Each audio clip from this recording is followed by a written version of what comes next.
सिंध तरक्की पसंद पार्टी का सरसब्ज पाकिस्तान मंसूबे पे सख्त रद्द अमल।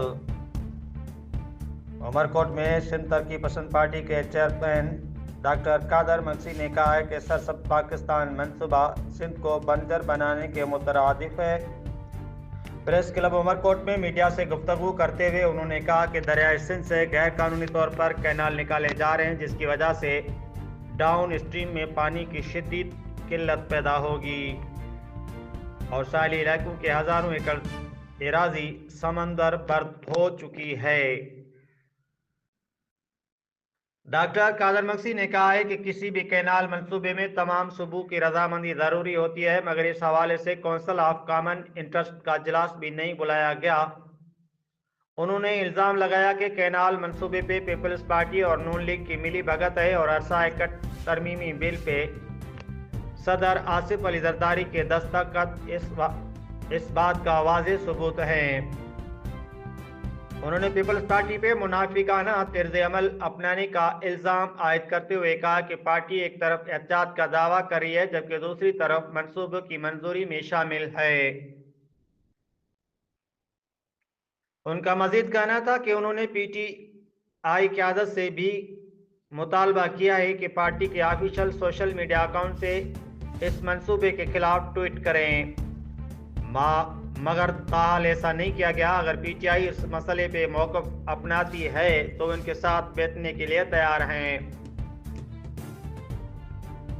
डॉक्टर कादर मक्सी ने मजीद कहा कि सिंध की सियासत को अब जागीरदारों से निकाल कर मेहनत कश और किसान तबके के हाथ में देना होगा। उन्होंने आफाक अमन की मुमकिना रिहाई की हमायत करते हुए कहा कि अगर उनकी जमानत हो गई है तो उन्हें रिहा कर देना चाहिए। इस तरह मुर्तज़ा जतोई की गिरफ्तारी की भी मजम्मत करते हैं।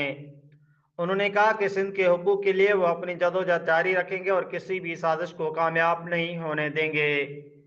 रिपोर्ट डॉक्टर हेमलाल बाघानी, डिवीजनल बेबरोची में पखण मरन पोइ इंसान मरन ऐं पोइ नतीजे में माण्हुनि जा लाश लॻा पिया हुजनि या उन ॾींहं जो इंतज़ारु कयूं या असीं सभु हितां संदरो ॿधी निकिरूं, सॼी क़ौम बेइज़त क़ौम पंहिंजे हक़ लाइ विढ़ण लाइ जदोजहद करण लाइ। सो असां त जदोजहद जे पासे आहियूं। तव्हां ॼाणो था त गुज़िरियल 4 महीननि खां वठी सिंध जे ॻोठ ॻोठ चपे चपे ते हलूं पिया, माण्हुनि खे जाॻायूं पिया। सिंध असांजी माउ ऐं सिंधु असांजो साह जो उनवान सां असां गुज़िरियल 4 महीननि खां वठी सिंध जी बहिराड़ी में कैंपेन कई आहे, माण्हुनि खे जाॻायो आहे। सुबुह हैदराबाद कराची जे तमामु वॾे हिकिड़े अवामी इज्तिमा खां पोइ 18 डिसंबर जी हड़ताल खां पोइ असां हाणे हैदराबाद में 24 फरवरी सुभाणे तमामु वॾो हिकिड़ो अवामी इज्तिमा करणु वञूं पिया।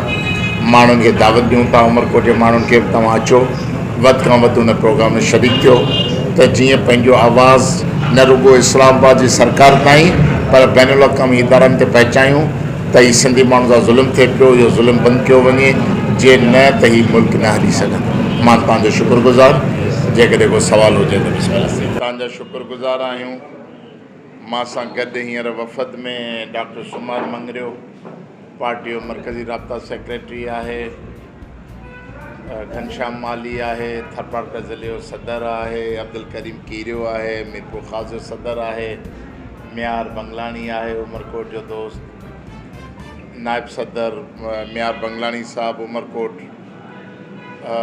असां तव्हां ॼाणो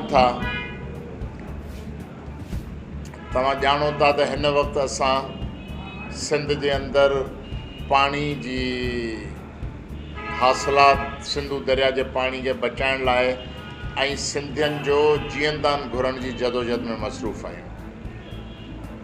पंजाब ऐं वफ़ाक़ जे तरफ़ां सिंधियुनि खे कॾहिं बि का थधी हीर न लॻी आहे। जॾहिं बि वफ़ाक़ ताक़तवर थींदो आहे ऐं वफ़ाक़ में को देसी दलाल हुक्मरान थी कंहिं सदारती महल ऐं कंहिं वज़ीर आज़म जे महल में पहुचंदो आहे त उन जी क़ीमत अदा कंदो आहे सिंध जा बुनियादी हक़ तीनवार करे। हींअर बि तव्हां ॼाणो था त ग्रीन पाकिस्तान इनिशिएटिव माना पाकिस्तान खे साओ सताबो इन्हनि खे रखिणो आहे ऐं सिंध सुकाइणी आहे। त सवाल इहो असीं पुछूं था त छा सिंध पाकिस्तान जो हिसो न आहे छा? जेकॾहिं तव्हां असांजा समूरा पाणी जा माहिर इन्हनि खे दलाइल ॾेई चुका आहिनि त बाबा पाणी हर साल सिंधु दरिया जे सिस्टम में खुटे पियो, पाणी जो सोकड़ो अचे पियो। सियासतदाननि टेक्नोक्रेट खां अलावा इंटरनेशनल जेके साइंस रिसर्च जा माण्हू आहिनि उन्हनि ॿुधाए छॾियो आहे त ईंदड़ 10 सालनि खां पोइ पाकिस्तान में बदतरीन ॾुकार ईंदो ऐं ॾुकार जी कैफ़ियत में एथोपिया जहिड़ो ॾुकार ईंदो जो माण्हू मरण ते मजबूर थींदा, हिक ॿिए जो गोश्त पटी खाइण ते मजबूर थींदा। इन्हनि हालतुनि में पाणी ते नयूं नयूं स्कीमूं, केनालनि जूं डैमनि जूं स्कीमूं सरीहन नाक़ाबिले क़बूल आहिनि। असीं चऊं था त ग्रीन पाकिस्तान न पियो थिए, ग्रीन पाकिस्तान हुननि जे नुक़्ते नज़र में हूंदो ही सिंध खे मरे सिंध जे नारे सां ही पंहिंजा मनसूबा हलाइनि पिया। हिननि जेकॾहिं आइनी ऐं क़ानूनी ॻाल्हि करियूं त हीअ असांखे ॿुधाइनि त काउंसिल ऑफ कॉमन इंट्रस्ट जो तव्हां इजलास सॾायो आहे, छो जो पाणी अहिड़ो वफ़ाक़ी सब्जेक्ट आहे जेको डायरेक्ट सूबनि जी ज़िंदगी सां जुड़ियल आहे। जेसीं ताईं सूबा पंहिंजी रज़ामंदी नथा ॾियनि, इलेक्टेड गवर्नमेंट्स जेके सूबनि जूं उहे पंहिंजी रज़ामंदी नथियूं ॾियनि, उन वक़्त ताईं कंहिं बि क़िस्म जो अहिड़ो कमु नथो थी सघे त ही काउंसिल ऑफ कॉमन इंट्रस्ट जो इजलास सॾाइण लाइ तयारु न आहिनि। ही CDWP जेको बि हिननि जी वर्किंग पार्टी हिकिड़ो इदारो आहे या इर्सा ते हिकहटी क़ाइमु करे सिंध जी राय खे तड़े ऐं चारई सूबा गॾिजी, उहो बि निगरान सरकार जे ज़माने में, हीअ जेके हींअर अंग अखर आया आहिनि जनवरी 24 जा, त निगरान सरकार जे ज़माने में जॾहिं वज़ीर आला थापियल हुआ, चूंडियल वज़ीर आला न हुआ, उन वक़्त में उहो इर्सा में फ़ैसिलो कयो वियो आहे त पाणी सिंधु दरिया में तमामु वाफ़र मिक़दार में आहे ऐं इहो पाणी जेको आहे समुंड में ज़ाया थिए पियो। इन लाइ ज़रूरी आहे त चूलिस्तान कैनाल कढिया वञनि ऐं चूलिस्तान लाइ 4.5 लख एकड़ फुट पाणी जेको आहे उहो मुहैया कयो वञे। त इन सूरत हाल में असीं इन्हनि हुकमरान खां पुछूं था त हीउ पाणी जो अकार्ड जेको आहे, वाटर अपोर्शमेंट अकार्ड जेको 1991 वारो, उहो ख़ुदि नवाज़ लीग जे ज़माने में कयो वियो हो। उन में हिकिड़ो मुंझियल मसइलो आहे डाउन स्ट्रीम कोटली।